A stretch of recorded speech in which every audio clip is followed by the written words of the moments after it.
Okay, hey, how are you doing?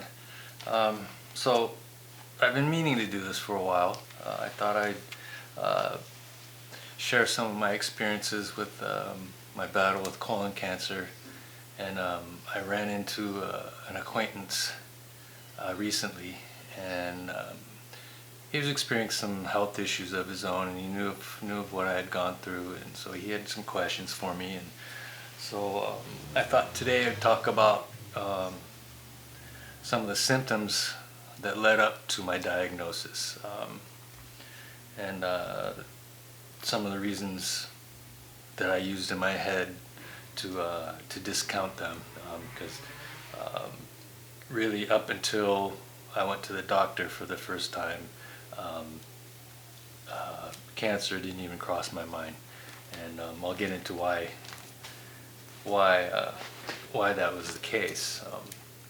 Okay, so um, I had been dealing with I had a hemorrhoid for several years, and it always was manageable. I wasn't working or employed at the time that I was caregiving for my mother, so um, I was always able to take the time out and deal with any flare-ups or issues that I had at the time. But towards the end, um, before I actually ended up going to the doctor, it had gotten pretty bad. So, but again, until I'd got my colonoscopy way down the line, I had cancer never crossed my mind.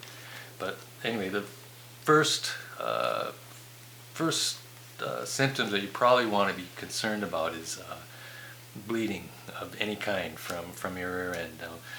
Um, it no, it could be symptomatic of a few different conditions, um, and it's not necessarily just because you're having some bleeding down there doesn't mean you have cancer and you need to worry about it. I'm not trying to freak anybody out here. I'm just going to go through what I experienced, and generally, if the blood is bright red or pink and it's just a little bit, minimal, just a little spotting in the toilet bowl. You could just have like a little cut or a fissure just inside the rectum or something, and that could come from, um, a hard bowel movement, or a super active bowel movement day or something like that, and doesn't necessarily mean you have anything to worry about. So, but for me, I had a hemorrhoid, and I would have bleeding every once in a while, but over the years, as the hemorrhoid got progressively worse and bigger, and the flare-ups got more intense and stuck around for longer periods of time, the bleeding did get worse. But it's still in my mind, it was just the hemorrhoid. Okay, so um, anyway, uh, possible another symptom would be either constipation or diarrhea. Now, in my case, um, I had diarrhea more often than I had normal stools for quite a while, and I thought again that could be partially due to my hemorrhoid, but more so the fact that I was drinking quite a bit for several years, and it seemed to always be the only time I ever really notice um, would be after maybe a heavy night of drinking, and I've always just been a hardcore Guinness drinker, so that could do a lot to a person's stomach if you know what I mean, if you ever drink Guinness. So I always just kind of just thought, okay, well, yeah, I had a bunch of Guinness last night. Yeah, it stands to reason that I'm getting rid of it right now. Um, but overall, yeah, if you're having diarrhea more often than not, that could be an indication you got something. Obviously something's going on with your stomach, and you may want to start paying attention to that. Constipation, on the other hand, um, you've seen diarrhea, constipation, which is, how can you tell when you're experiencing both? Well, constipation, I think, is more of in this case, would be something like, for in my case, I ended up having blockage in my colon, which I ended up having removed. And so, in that respect, um, whatever I was eating wasn't able to pass through as easily. So you may get constipated, you may feel bloated after a meal, and if you're not passing it through after a couple of days, it could be because there's swelling or constriction in your colon or your intestinal area somewhere that's keeping it from passing through easily. Another thing is your colon. I think it extracts water and moisture from your body to soften up your stool and to facilitate movement better. And that could also, that could be a reason, could cause diarrhea or a watery stool. But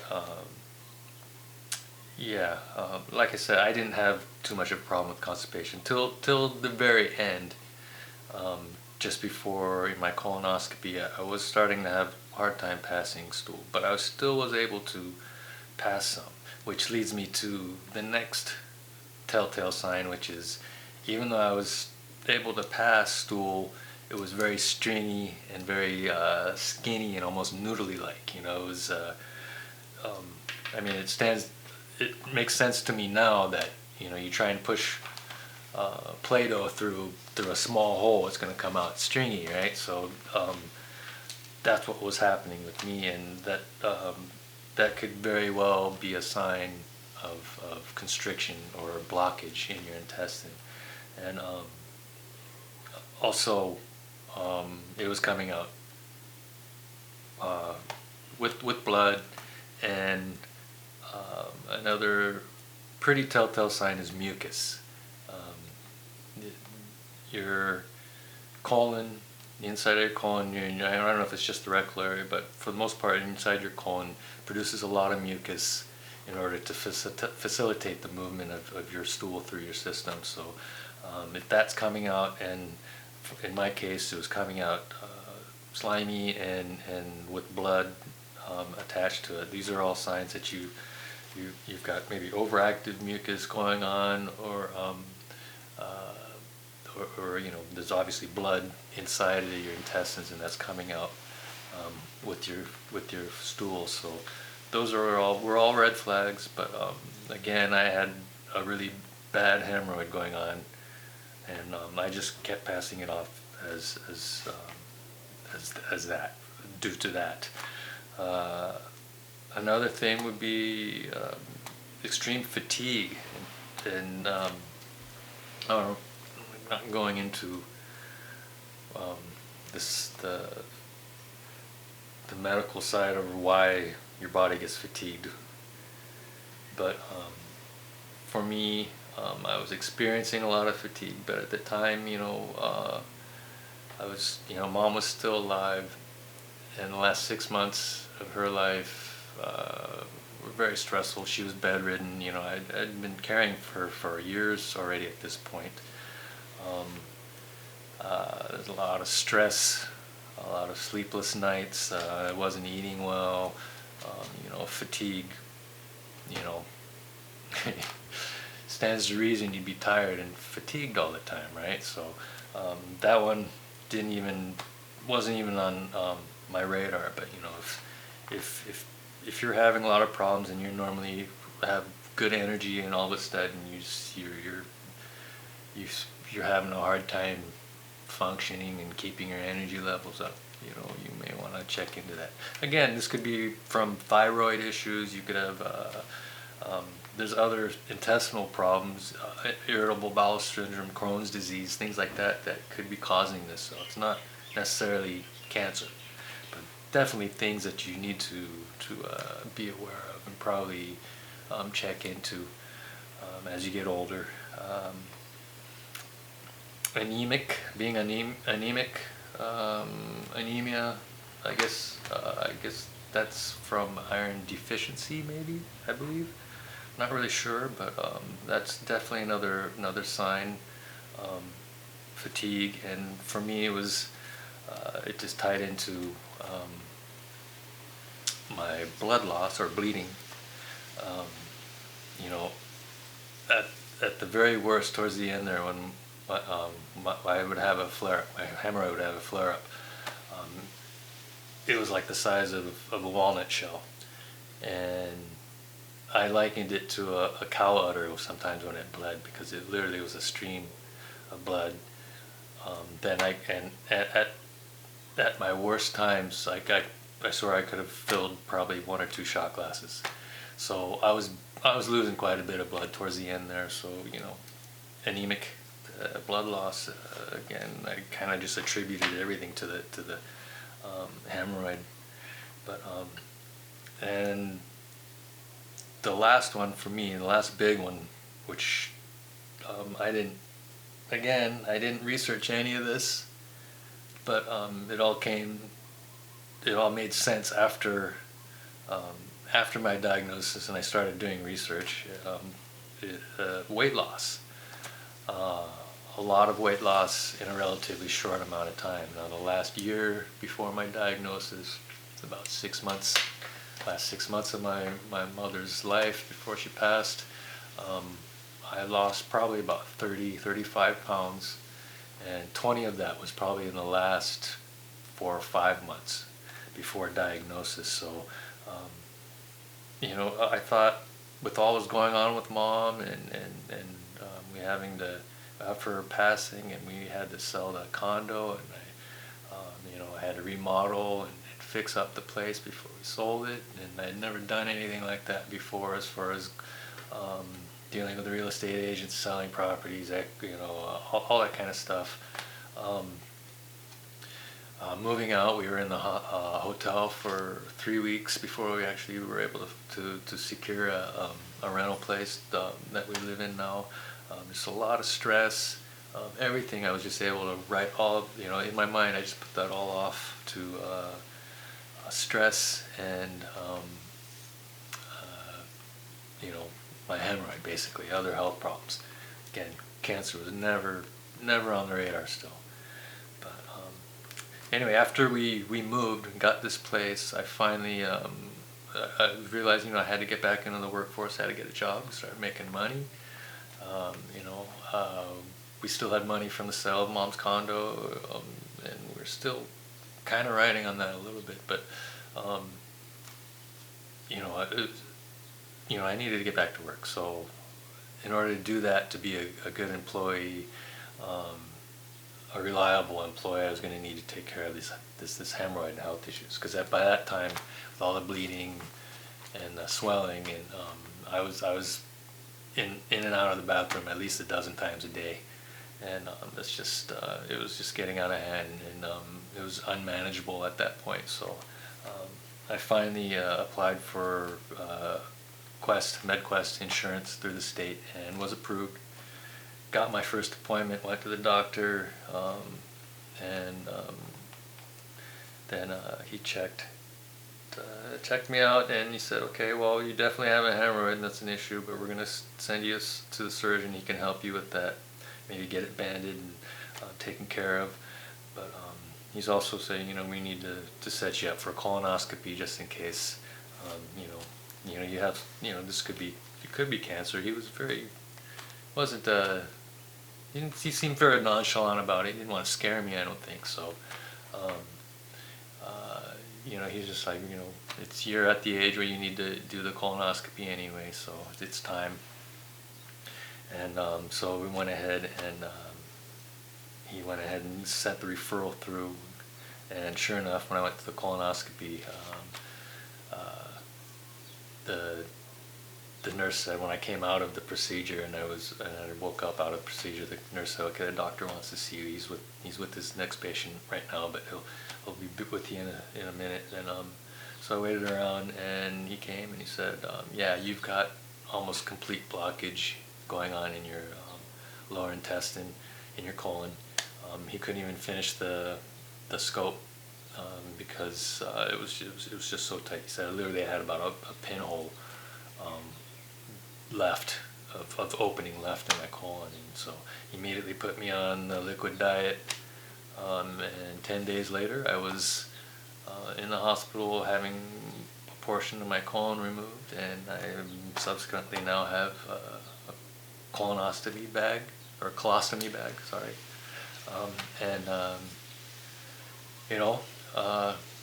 I went through chemo and all that, and I am currently cancer free as far as I know. I just had my 6-month CT scan a few days ago, and my uh, appointment with my oncologist is 2 days from now. And I haven't received a call from them, so I'm assuming I'm still clear. But anyway, that's how it all got started, and I wanted to let some of you or any of you um, know what I went through and what the things that I experienced, symptoms I had, just in case you may be experiencing some of these things yourself.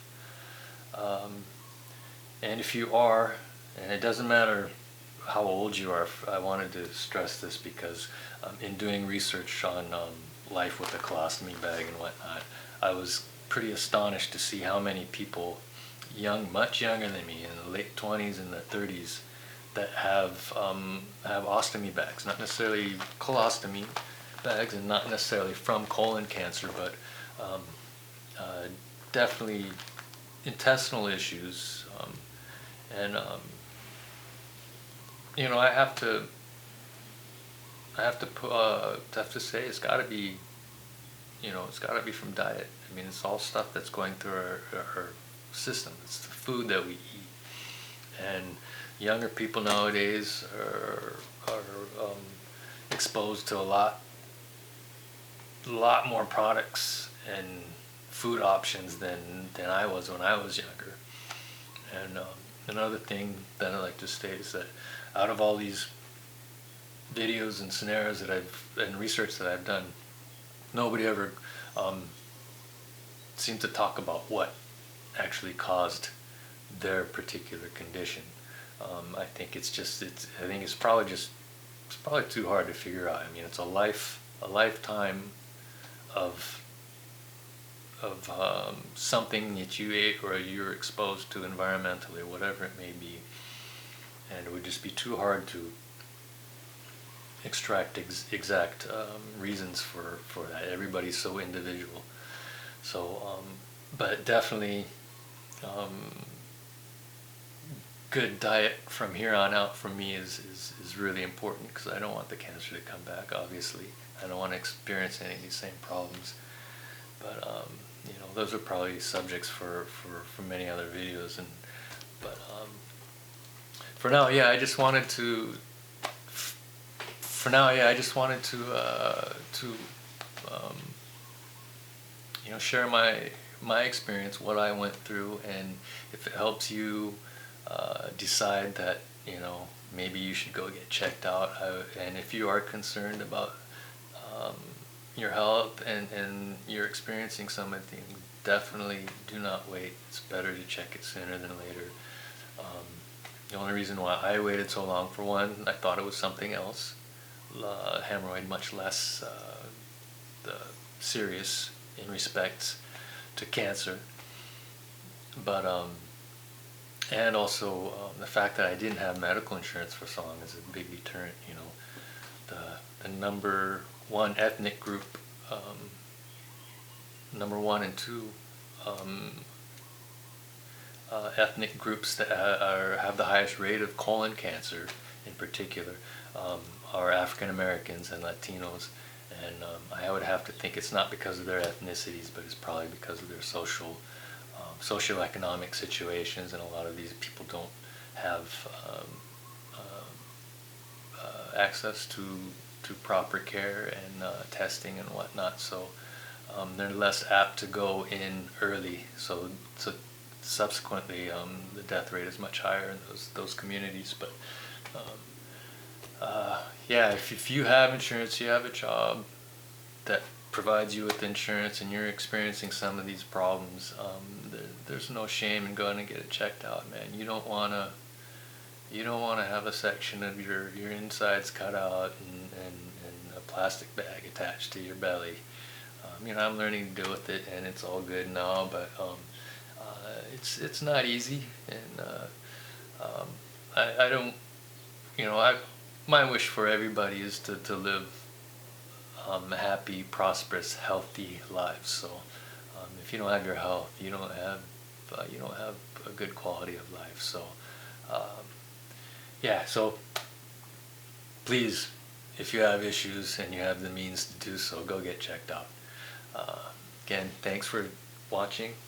I wish all of you the best. Much love and good health. Thank you.